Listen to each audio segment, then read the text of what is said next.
बहुत सारे लोगों को ये बात पता होगी, शायद कुछ लोगों को ना भी पता, लेकिन पोस्ट ऑफिस एक छोटा बैंक होती है। बहुत सारी सरकारी योजनाओं के साथ आप पोस्ट ऑफिस से ही जुड़ सकते हैं। तो आज के चैप्टर में उन स्कीम्स के बारे में जानेंगे जिनमें आप पोस्ट ऑफिस से जुड़ सकते हैं। तो चलिए शुरू करते हैं।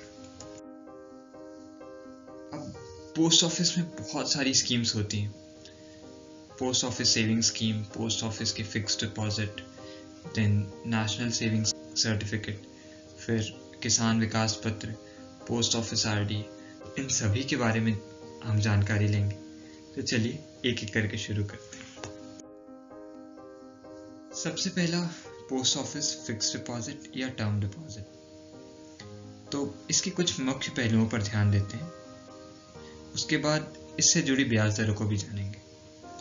तो पहली बात, इस योजना के अंतर्गत आप 1000 या उससे अधिक कितनी भी राशि जमा कर सकते हैं, लेकिन टैक्स में छूट आपको सिर्फ 1.5 लाख तक की राशि पर ही मिलेगी। जमा करने की अवधि 1, 2, 3 या 5 वर्ष होती है। ब्याज दर भी अवधि के हिसाब से बदलती है। इस योजना की एक खास बात यह भी है कि इसमें ब्याज की गणना तिमाही रूप से की जाती है, लेकिन भुगतान सालाना किया जाता है।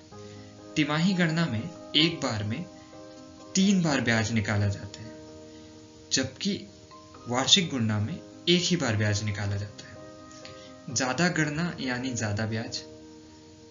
इस योजना के अंतर्गत आप 6 महीने से पहले जमा की गई राशि को वापस नहीं निकाल सकते। अगर आपको अचानक पैसों की जरूरत पड़ी, याद रखिए जमा करने के 6 महीने के भीतर तो आप इसका इस्तेमाल नहीं कर पाएंगे। इस अवधि के बाद आप अपने पैसे निकाल सकते हैं। अगर आप योजना में तय की गई अवधि से पहले पैसे निकालते हैं तो आपको कुछ पेनल्टी देनी पड़ेगी। अब इससे जुड़ी ब्याज दर को भी देख लेते हैं। 1 साल के लिए तो 5.5%, 2 और 3 साल के लिए 5.5%, 5 साल के लिए लेकिन 6.7% ब्याज है। ये अभी का रेट है। तो 5 साल में 2 फायदे हैं। पहली बात तो आपकी ब्याज दर बहुत अधिक है, दूसरी बात आपको टैक्स भी नहीं देना पड़ रहा है। अब बात करते हैं नेशनल सेविंग सर्टिफिकेट की। National saving certificate term deposit से थोड़ा अलग है। इसमें आप सिर्फ 5 साल की अवधि के लिए ही पैसे इन्वेस्ट कर सकते हैं। 1, 2 और 3 वाला ऑप्शन नहीं है। आप इस योजना के अंतर्गत निजी रूप से या जॉइंट रूप से अकाउंट खोल सकते हैं। 5 वर्षीय एफडी योजना से भिन्न इसकी ब्याज दर 6.8% है, लेकिन ब्याज की गणना त्रैमासिक न होकर वार्षिक है। तो टर्म डिपॉजिट में ये जो ब्याज की गणना थी वो त्रैमासिक थी, इसमें वो वार्षिक है। बात करते हैं किसान विकास पत्र की। किसान विकास पत्र में जमा की गई राशि 124 महीनों में दोगुनी हो जाती है। इसमें न्यूनतम 1000 रुपये निवेश कर सकते हैं और इसमें अधिकतम निवेश राशि की कोई सीमा नहीं है। योजना की सबसे आकर्षक बात यह है कि इसमें किसी भी प्रकार के टैक्स या टीडीएस का भुगतान नहीं करना पड़ता। 2.5 साल के पश्चात आप रुपए निकालें तो आपको तय की गई ब्याज दर के हिसाब से रिटर्न मिलेगा, लेकिन अगर आप 2.5 साल से पहले पैसे निकाल लेते हैं तो आपको कम ब्याज दर मिलेगी। में हम ब्याज की बात नहीं कर रहे हैं, क्योंकि जमा की गई राशि 124 महीनों में दोगुनी हो जाती है।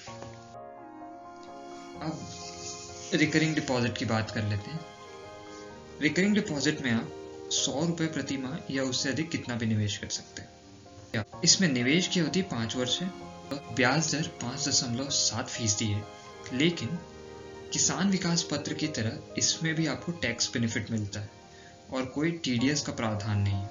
3 साल के बाद आप इस योजना से बाहर आ सकते हैं, लेकिन ब्याज दर कम रहेगी। तो ये बात तो मान के चलिए कि अगर आप मैच्योरिटी से पहले पैसे निकालते हैं तो आपको कहीं ना कहीं पेनल्टी देनी पड़ेगी या आपको ब्याज दर कम मिलेगी। आरडी में एक अतिरिक्त सुविधा मिलती है, इसके बारे में जानते हैं।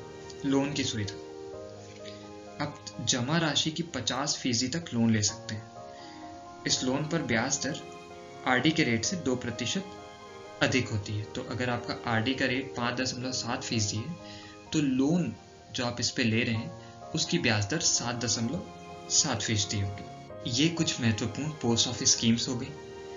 अगर आपको ये वीडियो अच्छा लगा हो तो लाइक करें, शेयर करें और सब्सक्राइब करें, और ऐसी ही जानकारियों के लिए देखते रहें स्वतः नोट्स। धन्यवाद।